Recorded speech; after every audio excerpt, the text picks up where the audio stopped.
I woke up in someone else's life, inside the plot of a novel. That very night, I slept with a woman who, for 3 years of marriage, the original owner of this body had never even touched. We went at it all night long. The next day, she went to a hotel to meet her long-lost love, the one who'd just flown back into the country. They were halfway through taking their clothes off. That's when I kicked the door clean off its hinges. My first kick landed square in his crotch, sending him flying across the room. My second move was a hard slap across my wife's face. Seeing the two of them on the floor, whimpering and begging for mercy, I just scoffed. You think this is the end? We're just getting started. The night I arrived in this world, I carry my wife, fresh from her shower, into the bedroom. I'll give the book this. The female lead was a true knockout. A tiny waist, legs for days, and skin so pale it was almost luminous. She was breathtaking. Even through her silk nightgown, I could feel how smooth her skin was. My heart skipped a beat. How the hell did the original guy in this story manage to keep his hands off her for 3 years? Was he even a man? What a criminal waste. My wife, Sophia, looked completely panicked. She gripped my arms, her knuckles white. Ethan, what are you doing? Put me down now. I told you I'm frigid. I'm not interested in that. You promised you'd respect my boundaries. If I hadn't known the whole story, I might have actually believed the sincerity in her eyes. She'd been feeding the original Ethan that line about being frigid, all while saving herself for her one true love. The second he was back in the country, she planned to jump into bed with him. In the end, the original guy didn't just get cheated on. Under her lover's direction, Sophia started secretly slipping him a slow-acting poison. He didn't last more than a few years before he was 6 feet under. Sophia inherited his billion-dollar fortune and lived happily ever after with her man. And now she was telling me she was frigid. Who the hell was she trying to fool? Well, since I was here now, there was no way I was letting that pretty boy get his hands on what was mine. I placed her gently on the bed, a smirk playing on my lips. Honey, you've told me before you're a virgin, right? So how would you even know you're frigid? Sophia quickly pulled the covers over her body, hiding herself from view. Her eyes darted around the room, refusing to meet mine. I'm not interested in that. I lay down next to her and gently stroked her long, soft hair, softening my tone. Interest is something you cultivate. Besides, we've been married for 3 years, and we've always slept in separate rooms. People are starting to talk. They're saying you only married me for the Hayes family money. If you don't love me, that's fine. We can get a divorce. I'll set you free. The moment I mentioned divorce, Sophia panicked. Her grandfather, the patriarch of the Miller family, was in failing health. She absolutely had to secure her position as the heir to the Miller Corporation. What's more, the Miller and Hayes families were in the middle of negotiating a $500 million joint venture. The contracts weren't signed yet. If we divorced now, her grandfather would be furious. The inheritance she saw as hers for the taking would likely go to her younger sister.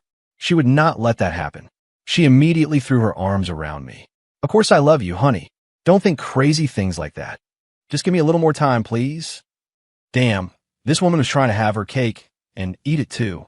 Years ago, the Miller Corporation had faced a severe financial crisis. To survive, they had no choice but to arrange a marriage with the original Ethan, who was pathetically devoted to her. To make sure the deal went through, Sophia's grandfather had personally intervened, sending her precious Julian Vance overseas. The original Ethan had been obsessed with Sophia since they were kids. He naturally agreed without a second thought. The result? 3 years of a hands-off marriage. But it was this marriage that cemented Sophia's position as the primary heir. Now, the mere mention of divorce sent her into a panic. Yet she still wouldn't give in. And in the end, she was on a plot with her lover to steal everything the original Ethan owned, without giving up a single thing herself. Brilliant. Absolutely brilliant. Knowing this, I wasn't about to let her get her way. I wrapped my arms tightly around her soft body and buried my face in her neck, inhaling deeply. Perfect. I could feel her body tremble slightly, her breathing growing more ragged. Okay, honey, I can give you time, I whispered. But we're husband and wife. It's not asking too much for me to just hold you while we sleep, is it? Sophia seemed to sense that I was different from the Ethan she knew. But if she refused this, it would be too suspicious. She could only nod. Okay, fine. But just holding. I immediately put on a wounded expression. Honey, we've been married for 3 years. You don't trust me? Sophia thought back on the last 3 years, how I'd catered to her every whim, given her everything she asked for, and never once lied to her. A rare flicker of guilt crossed her face. She snuggled closer into my embrace. I trust you, Ethan. It's late. Let's just go to sleep. The lights went out. A man and a woman, alone in a room. A legally married couple. The atmosphere quickly grew charged. Our bodies were pressed tightly together, and soon enough, chemistry took over. Her body grew softer, hotter. I moved to kiss her, but she quickly turned her head away, her voice pleading. Ethan, you promised. You said you would just hold me. Honey, just one kiss. We've been married for 3 years, and I've never even kissed you.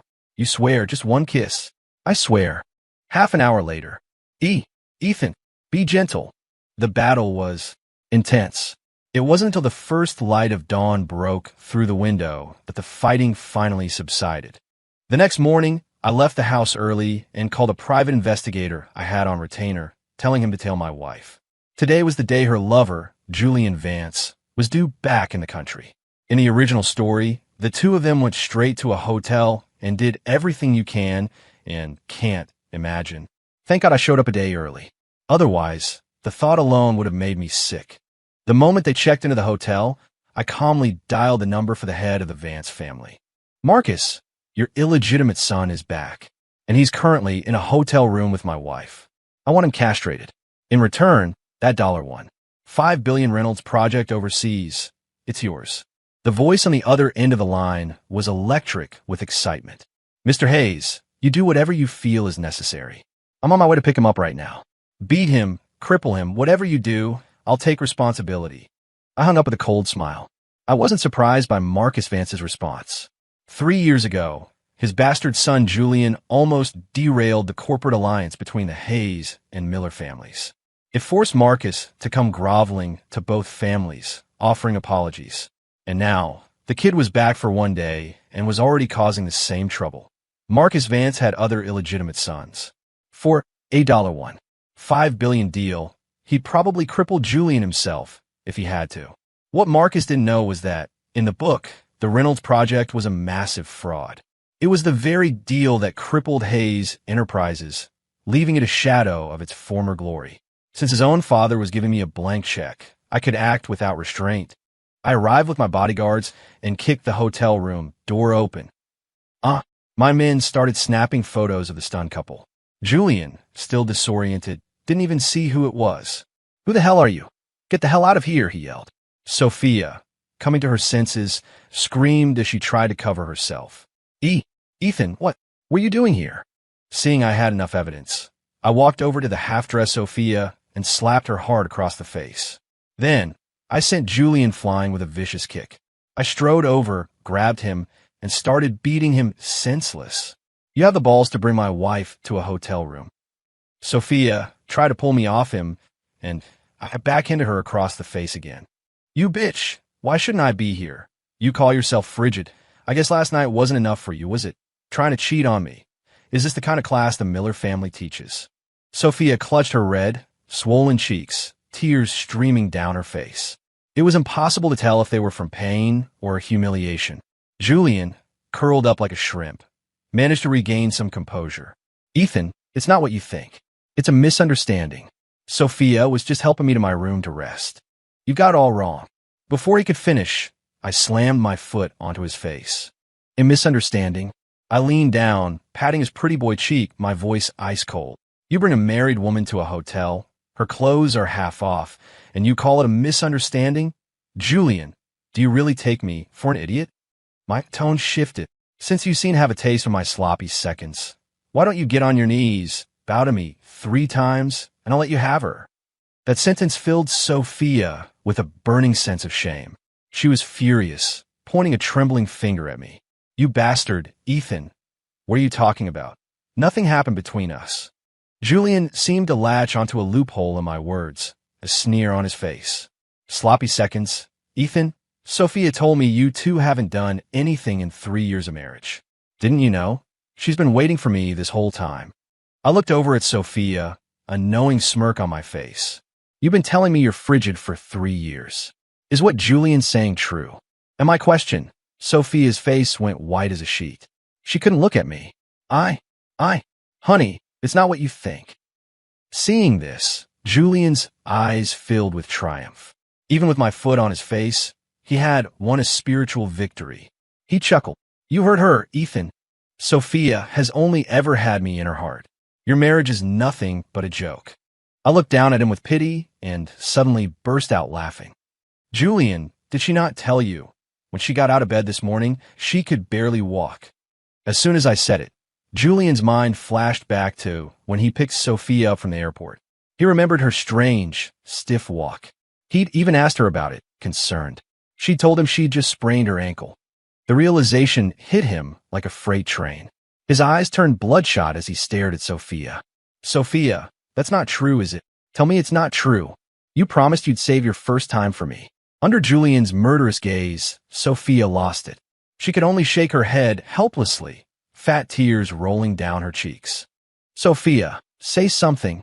Julian's voice was raw with anger and disbelief. Tell me he's lying, isn't he? You said you'd wait for me, no matter how long it took.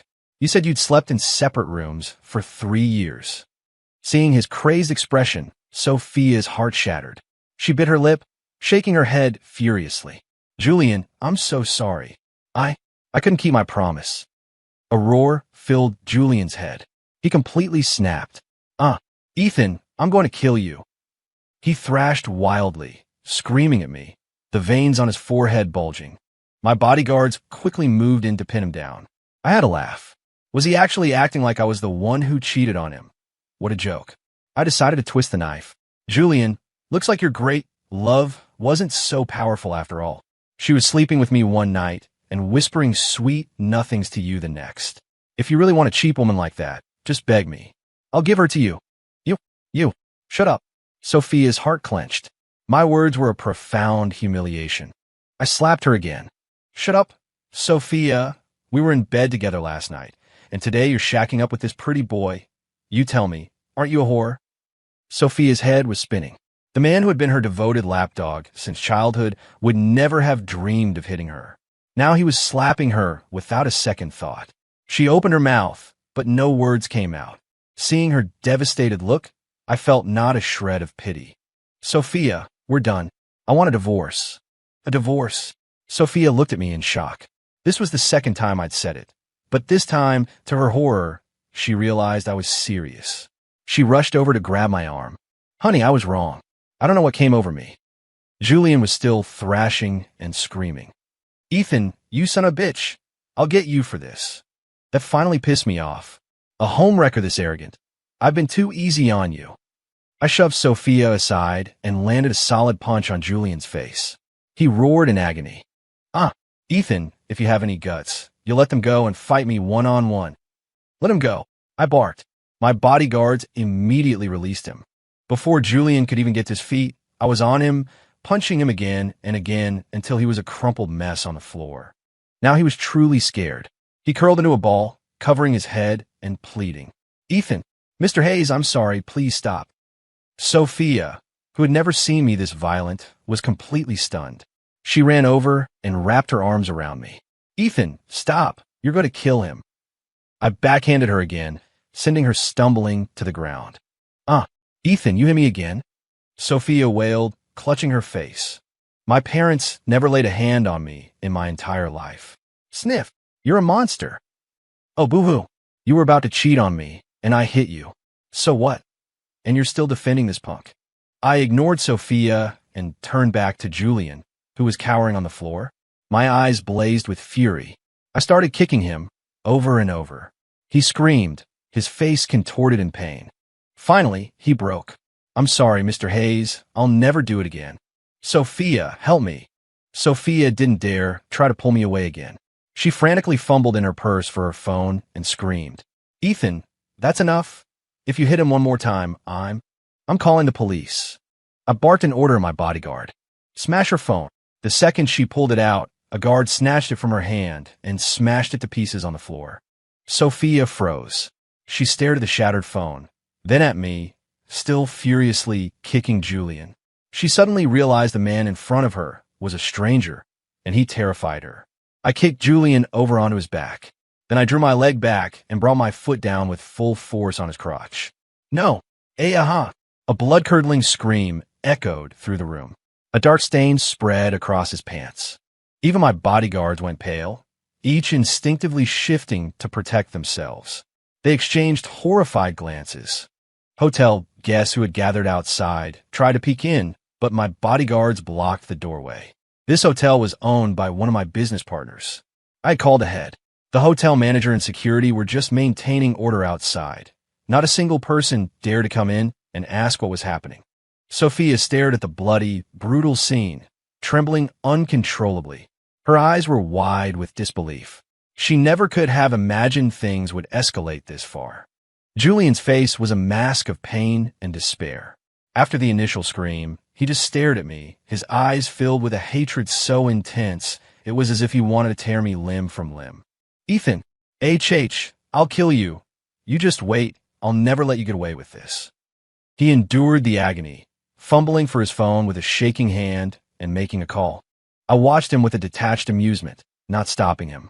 The call connected, and he started sobbing. Dad, Ethan Hayes. He crippled me. You have to come. I want him dead. Before he even hung up, Marcus Vance appeared at the door with his own men. Seeing him, Julian was like a drowning man grasping at a final piece of driftwood. He ignored the pain and scrambled, crawling, to his father's feet, tears and snot streaming down his face. Dad, you have to get justice for me. I want Ethan Hayes torn to pieces. Sophia rushed over to corroborate. Mr. Vance, it's true. Ethan did this. He just kept hitting Julian. I couldn't stop him. Some of the onlookers recognized Marcus. A buzz went through the crowd when they realized the victim was a son of the Vance family. Marcus Vance had made his fortune in some shady industries. Though he was legitimate now, his reputation in New York was still formidable. Everyone thought I was in for a world of hurt. Marcus's face turned black as thunder. But I was the only one who knew his anger wasn't directed at me. It was for the worthless, crying bastard at his feet. He slapped Julian hard across the face. Shut up, you worthless creature. He looked down at Julian, the muscles in his face twitching. You've been back one day, and you cause a disaster of this magnitude, and you have a nerve to ask me for justice. I, Marcus Vance, have no son like you. You've brought nothing but shame to this family. The slap stunned everyone into silence. Even Sophia's eyes went wide. Julian was dumbfounded. He stared at his father in disbelief. Dad, Ethan's the one who hit me. Why are you hitting me? He's the one who. He hit you. Even if Mr. Hayes killed you today, I'd say you had it coming. You disgrace. Marcus then strode over to me, shaking my hand with both of his. Mr. Hayes, I apologize for my son's poor upbringing. Rest assured, if he ever bothers you again, I will personally break his other 2 legs. I returned the handshake, smiling. Don't worry, Mr. Vance. A deal's a deal. Marcus let out a sigh of relief. He turned to the bodyguards he'd brought. What are you standing around for? Get this embarrassing piece of trash to a hospital. Get him out of Mr. Hayes' sight. Several large men stepped forward and unceremoniously hauled Julian to his feet. He seemed to want to struggle and scream, but one of the guards expertly dislocated his jaw, silencing him. All that came out was a muffled, agonized whimper. Julian was dragged away like a sack of garbage, leaving a foul-smelling trail on the carpet. The crowd of onlookers was dead silent, completely shocked by Marcus's ruthless display. They had expected me to face the full wrath of the Vance family. Instead, the patriarch himself was bowing and scraping before me, willing to personally dispose of his own son to appease me. Marcus said a few more words to me and then left. Sophia, not daring to stay any longer, bit her lip and rushed after them toward the hospital. I didn't bother with her. It wasn't like she and Julian could get up to any real trouble now. Well, they could always be sisters. 9. At one of New York's top hospitals, Julian was stabilized after emergency surgery. The bleeding was stopped, and his vitals were normal. But his third leg was mangled beyond repair. The doctors had no choice but to amputate. When the anesthesia wore off, Julian completely broke down. He screamed obscenities at the sympathetic doctors and nurses surrounding his bed. Get out! Get the hell out, all of you! Sophia had been waiting outside. When the doctor emerged, she rushed forward. Doctor, how is he? Is there any chance that he can recover? The doctor shook his head grimly. Are you his girlfriend? We did everything we could. To save his life, we had to remove it. The word struck Sophia like a bolt of lightning. She stood frozen, swaying on her feet. How? How could this happen? She stumbled into the hospital room in a daze. Seeing Julian's face, pale and filled with despair, her heart ached, and tears began to fall. Julian, how are you? Are you feeling any better? Lying in the bed, his eyes empty, Julian heard her voice and whipped his head around. His eyes were shot through with blood vessels and a nearly insane, venomous rage. Better, Sophia. I'm a eunuch, and you're asking me if I'm feeling better? The hatred in his eyes made Sophia recoil. Her tears fell faster. I am sorry, Julian. It's all my fault. If it weren't for me, you wouldn't have. Shut up, you bitch. Julian cut her off, his chest heaving. The movement seemed to aggravate his wound, and his face twisted in pain. But the physical pain was nothing compared to the humiliation and despair of losing his manhood. What good does it do to say you're sorry now, Sophia? Huh, you tell me, what good does it do? Are you just here to laugh at me? He glared at her, wishing he could tear her apart. This is all because of you. You bitch. If you hadn't been leading me on, if you hadn't lied and told me nothing ever happened between you two, I never would have come back. I never would have ended up like this. Sophia, why don't you just go die, Ten? He unleashed all his humiliation and fury on Sophia. In his mind, her deception and seduction were the root cause of his ruin. Sophia was utterly stunned. She couldn't believe that the gentle, refined man she had dreamed of for years could say such vile things to her. She had remained faithful to him for so long, only to be met with his insults and curses. She burst into a laugh filled with self-loathing. I'm a bitch. Julian, I almost ran out on my own wedding for you. I stayed a virgin for 3 years for you. The day you came back, I followed you to a hotel and hurt the one man who ever truly loved me. Yes, I'm a bitch. But what about you? How many women have you been with in Europe these past few years? Did you really think I didn't know? My father and the Hayes family forced you to leave, and I've felt guilty about it ever since. Now that my father is sick and Ethan's father has retired, I thought it was safe for you to come back. I thought you would finally settle down for me. I was willing to give you a chance. And what do? You blame everything on me. Are you even a man? That last sentence made Julian fly into a rage. It's your fault I'm not a man. Sophia, I was single in Europe. You bitch. I could be with whoever I wanted. What does that have to do with a married woman like you? Sophia, you're a married woman. You committed adultery. You have no shame, and now you have the nerve to question me. His words were like icy daggers plunging into Sophia's heart. Julian continued his impotent ranting. Sophia, when I was in Europe, I told you I'd bring back a slow-acting poison for you to give to Ethan, and you didn't object, did you? I'm a goddamn illegitimate son with no inheritance. If I wasn't after the Miller and Hayes fortunes, do you think I would have wasted all these years trying to charm a married woman like you? You not only cheated, you were planning to poison your own husband. What's the difference between you and some black widow? You're a venomous woman. Get out, 11. Julian grabbed the glass of water from his bedside table and hurled it at Sophia. He screamed, his face a mask of rage. I don't want to see you again. The sight of your hypocritical face makes me sick. Get out. The glass flew past Sophia's cheek and shattered against the white wall. Shards of glass and water sprayed over her. Sophia was trembling with rage, her teeth clenched. Fine. Julian, you finally said what you really think.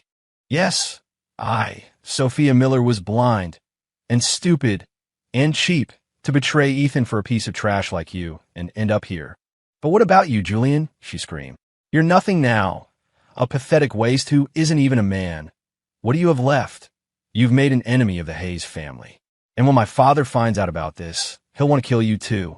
Do you think the Vance family will still want you? Do you think any of those women you knew in Europe will give you a second look now?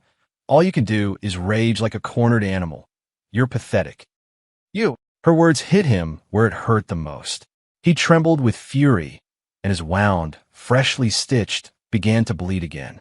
But he didn't seem to feel it. All he wanted was to lunge at her and tear her mouth off her face. "Let me tell you something, Julian," Sophia said, a strange, twisted pleasure rising in her as she watched his pained and pathetic state. She began to laugh hysterically. "We are completely, totally over. Julian, go ahead and be a cripple for the rest of your life. Never touch a woman again. Spend your life being mocked by everyone. You deserve it." Julian lost his mind, screaming, "Bitch, I'm going to kill you." Sophia ignored his murderous glare. She turned sharply and walked out of the room without looking back. 12. Sophia drove straight back to our house. The moment she walked in, she saw me lounging on the living room sofa. On a coffee table in front of me was a document. I saw her and sneered. "Well, look who decided to come home. Since you're here, you can sign the divorce papers." "Divorce?" She looked at me in disbelief, then stared at the papers on the table. "Ethan, how could you do this to me? Last night we—" A flash of anger crossed my face. "Don't you dare bring up last night, Sophia. We sleep together for the first time, and the very next day you're in a hotel room with your lover. Don't waste my time.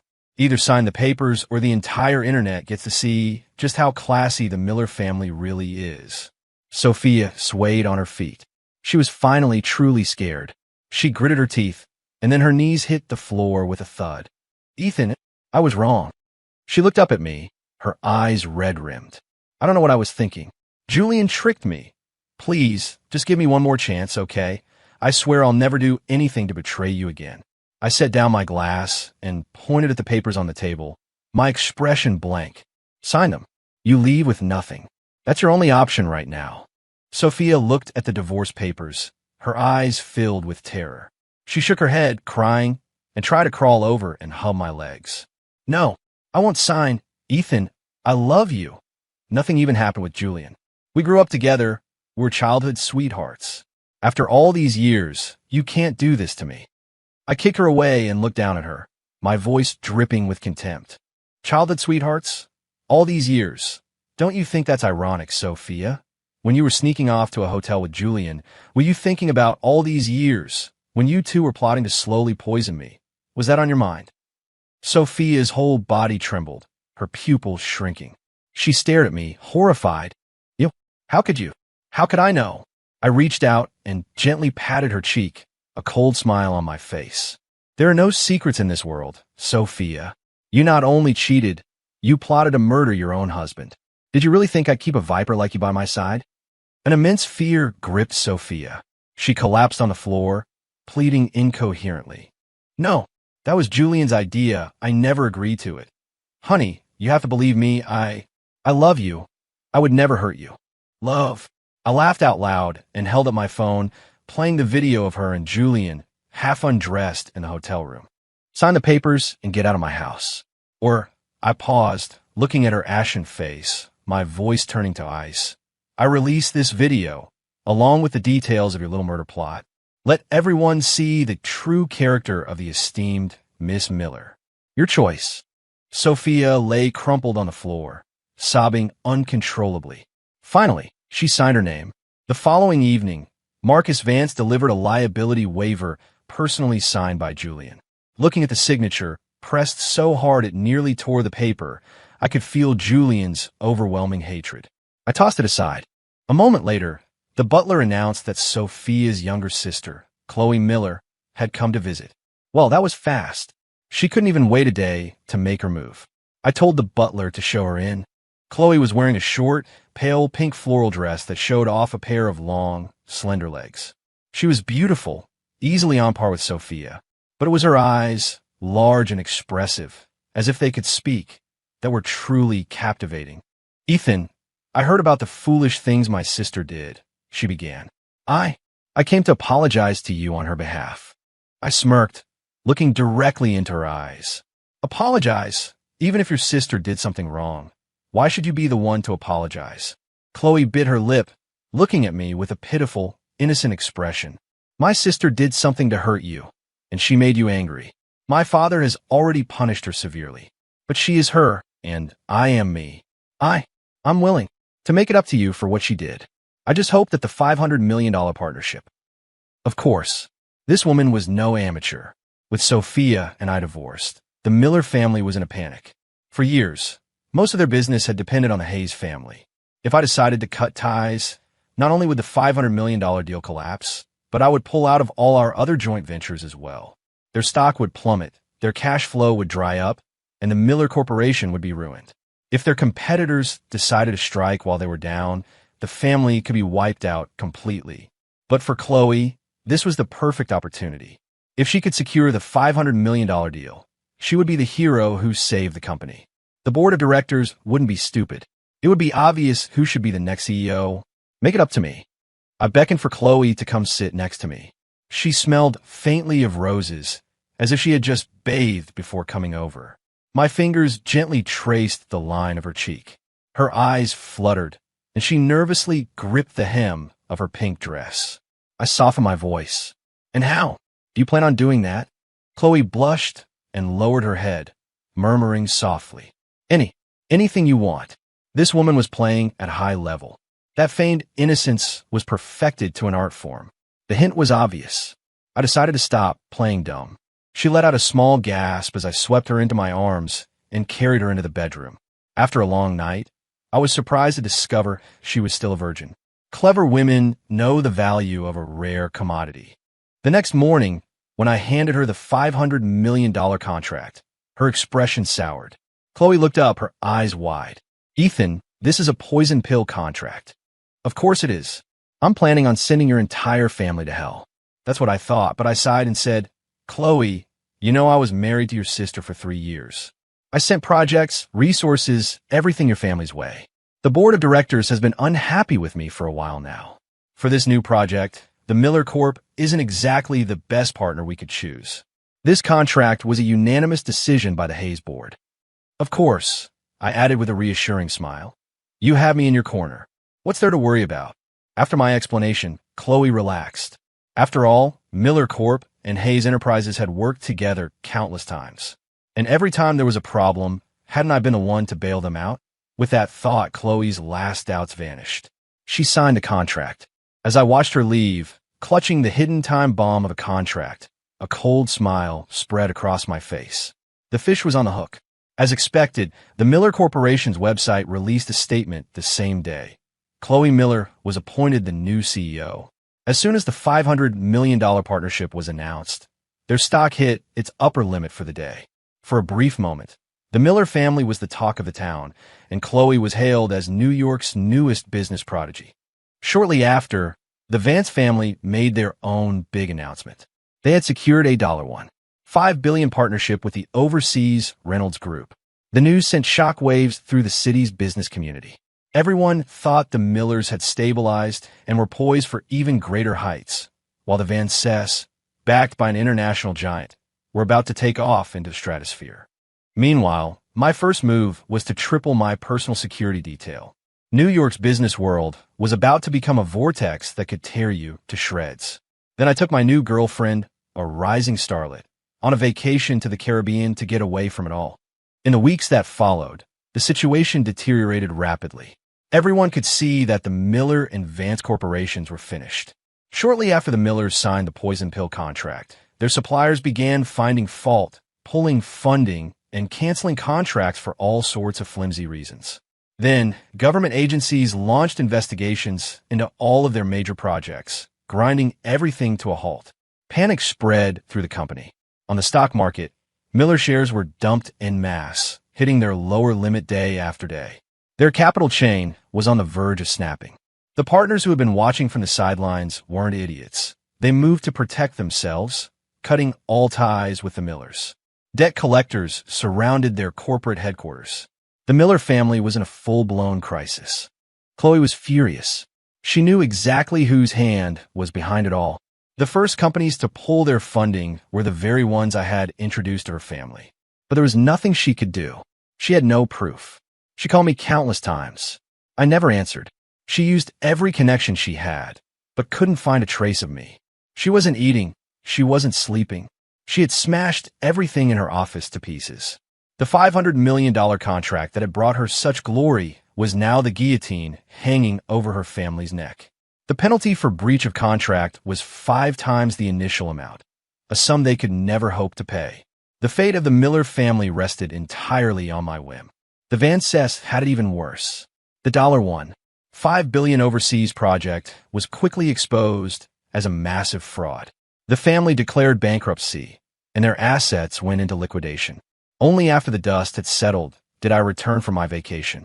I had just gotten back to the Hayes Enterprises headquarters when my assistant came in, looking uneasy.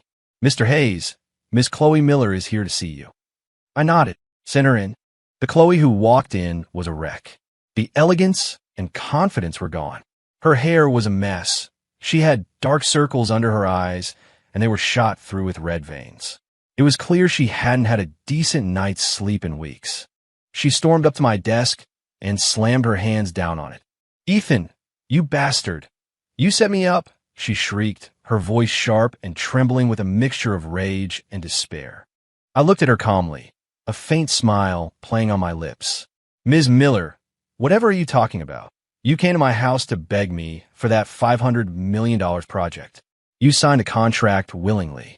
It's all there in black and white. Where's the setup? Willingly, huh?" Chloe was shaking with fury, pointing a finger at my nose. "You planned this from the very beginning, didn't you, Ethan?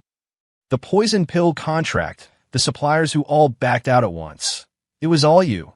You never had any intention of sparing my family. You were trying to destroy us." My expression hardened instantly. I slapped the file in my hand down on the desk with a loud crack. "Don't push it, Chloe. If you have evidence, present it. If not, I suggest you watch your mouth before I sue you for slander." Chloe looked like she was about to explode. She had paid a terrible price to get that contract, only to walk straight into a trap I had designed. And now I was turning it all back on her. Her once expressive eyes were now burning with pure hatred. She lunged at me like a wild animal, but my personal bodyguard intercepted her, holding her fast. "Ethan, I'm going to kill you." She struggled for a moment longer before her energy gave out. Her rage evaporated, replaced by a profound despair. "Why?" she whispered. "Why would you do this to me? Ethan, we grew up together. You were never like this." Her face was a mask of confusion and bitter resentment. I looked at her and laughed. "Chloe, did you really think you were so clever that no one would ever find out?" At those words, a jolt went through her. Her eyes darted away, unable to meet mine. I don't know what you're talking about." "Oh, still playing dumb, are we? The 3 of us grew up together. You knew perfectly well how I felt about your sister. Your father wanted us to get married years ago. But you couldn't stand that, could you? You knew that if Sophia married me, her position as the Miller heir would be unshakable. So you found that illegitimate punk, Julian Vance, and pushed him toward her. You knew all of Sophia's likes and dislikes. With you feeding him information, it was easy for him to win her over. It's just a shame he got sent away 3 years ago. Otherwise, your plan would have succeeded back then, wouldn't it?" With every word I spoke, the color drained from Chloe's face. The anger in her eyes was replaced by sheer terror. I don't understand." I shrugged. "I'm not a judge. You don't have to admit it." I leaned forward, stared her down. "Did you know that Julian and your sister were planning to poison me?" Chloe's pupils constricted. She started to tremble uncontrollably. What are you trying to say?" "I don't know anything. Their plan has nothing to do with me. Nothing." I leaned back in my chair, that same faint smile on my face. "I told you, I'm not a judge. No need to deny it. The poison Julian prepared. It was the same type of poison that's been making your father so sick, wasn't it?" She opened her mouth to argue, but I cut her off. "If you deny it again, I'll have a professional forensics team run the tests right now." At that, Chloe's face turned a deathly gray. Her legs gave out, and if the bodyguard hadn't been holding her, she would have collapsed. There was an interesting detail in the original novel. In the end, Chloe also died of a mysterious illness. And the biggest winner, of course, was the very person I was talking to. I pushed a document across the desk toward her. "Sign it. Transfer all of your family's shares to me, no charge. In return, I'll allow you to sell your personal assets and take your family abroad. Don't ever come back. Otherwise, even if I don't call the cops when the penalty clause in the contract kicks in, you won't have a penny to your name. Consider this my final act of kindness, for old time's sake. You know you have no other choice." She looked up, Her eyes filled with a bone-deep hatred, but it was overshadowed by a sense of resigned defeat. She knew she had lost, completely and utterly, and she knew I was telling the truth. She had no other choice. If she didn't sign, she was facing prison time and total financial ruin from the contract. She wouldn't be left with a single dollar. If she signed, she could at least sell her personal property, take her family, and flee the country in disgrace to live out her days. It was the last shred of mercy I was offering her, a path paved with humiliation, but her only way out. Using what seemed like the last of her strength, she despairingly signed her name. I picked up the share transfer agreement, glanced at the signature with satisfaction, and nodded to my bodyguard. "See Ms. Miller out. Tell her to go home and get ready to move." The bodyguard hauled Chloe out of my office. This time, she didn't struggle or scream. She was like a walking corpse. The door closed. I picked up the phone and dialed the heads of asset management and legal. "The Miller Corp share transfer is complete. Begin immediate acquisition and restructuring of all their assets and operations, and release a public statement. The Miller Corporation has been fully acquired by Hayes Enterprises." 3 days later, a piece of news sent a minor shockwave through the city. The entire Miller family had been killed in a horrific car accident on their way to the airport. The driver of the truck that hit them, Julian Vance, was apprehended at the scene with 2 broken legs. Julian was just a pawn in Chloe's game. After I had him castrated, he had completely lost his mind. I could understand that. No man could accept such a fate, especially a pretty boy who lived off of women. With his primary tool gone, of course he went insane. He had been trying to get revenge on me, but I never gave him the chance. The Miller family became his second target. All I did was have someone leak the family's travel itinerary to him. I never expected him to cause such a catastrophe. A pawn is a pawn. The Miller and Vance families got what they deserved. At my villa, floating in the pool, the starlet in a sexy bikini saw me staring at my phone. She waved. "Ethan, honey, come on in. You promised you'd teach me how to swim today." I tossed my phone aside and laughed. "How can you learn to swim with a swimsuit on? Take it off." "Oh, Ethan, you're so bad." The end.